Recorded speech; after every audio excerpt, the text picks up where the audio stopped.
Welcome to The Newsworthy. All the day's news in less than 10 minutes. Fast, fair, fun, and on the go. Thanks so much for listening. Today, more details about the mass shooting in Vegas. Plus everything else you need to know, from a bigger-than-thought security breach at Yahoo to a Titanic duo reuniting. And much, much more, all in less than 10 minutes. I'm Erica Mandy. Today is Wednesday, October 4th. You ready? Let's do this. President Trump will be in Las Vegas today after this week's deadly mass shooting there. And more details are now coming out. First, there's more now about how the shooter did this. The New York Times reports the gunman used what's called a bump stock, a device to make his weapons fire faster, like hundreds of rounds per minute faster. Stephen Paddock also put cameras in and around his hotel room, possibly to look out for anyone coming. And apparently, the AP says he transferred $100,000 overseas in the days before the attack. The reason for that? It's still unclear. But we do know his girlfriend just got back to the U.S. last night, and investigators are now questioning her. By the way, there's still no word about a possible motive for this shooting. The death toll has stayed at 58 victims. Reuters says they include a Navy veteran who had survived Afghanistan. And today, more stories of heroes and kindness. CNN says a woman credits a stranger for blocking her from the gunfire and saying, quote, "I got you." He was shot, the woman was saved, but she doesn't know who he is or what happened to him. The Washington Post spoke with a man credited with saving dozens of lives. Jonathan Smith encouraged people to run to safety after hearing the gunfire. He was shot in the neck, and that bullet might stay there the rest of his life. In fact, a picture of him at the hospital has now gone viral. You can see it in today's show notes. Of course, some of the conversation has now turned to politics. President Trump and many other Republicans, though, say now is not the time to make this political.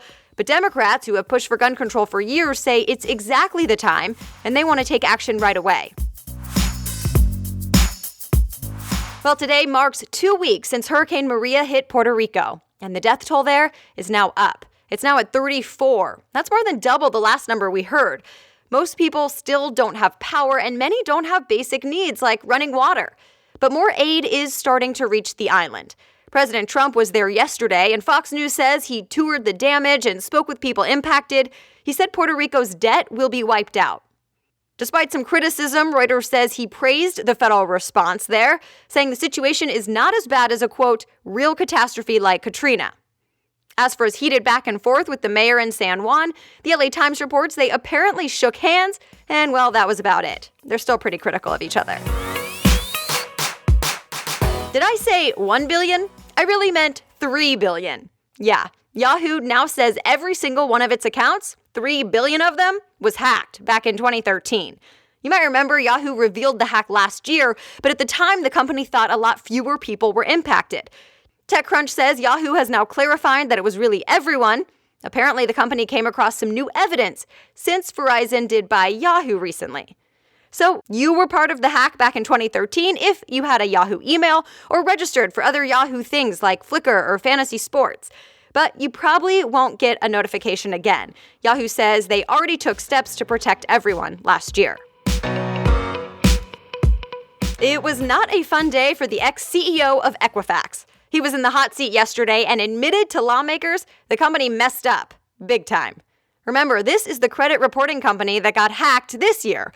Millions of people's personal information was compromised. The AP reports the former exec basically said the company was warned about a security problem and someone meant to fix it. They were supposed to, but somehow it didn't happen. Whoops. He said Equifax has now hired more people and is doing better, which I guess is a good thing because get this, the IRS just hired Equifax to help verify taxpayers' identities. Yes, the U.S. government hired the company involved in a huge security breach to help prevent taxpayer fraud. Politico reports the IRS is paying Equifax more than $7 million to do it.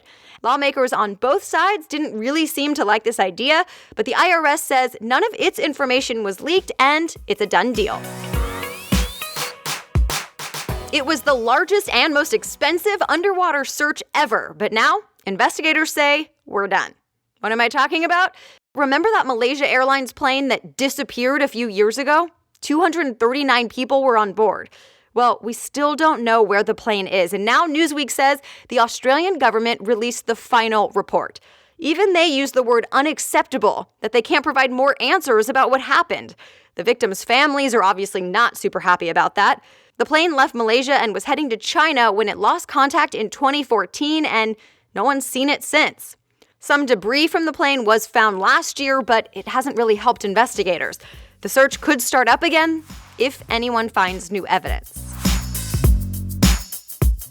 All right, other things people may be talking about today.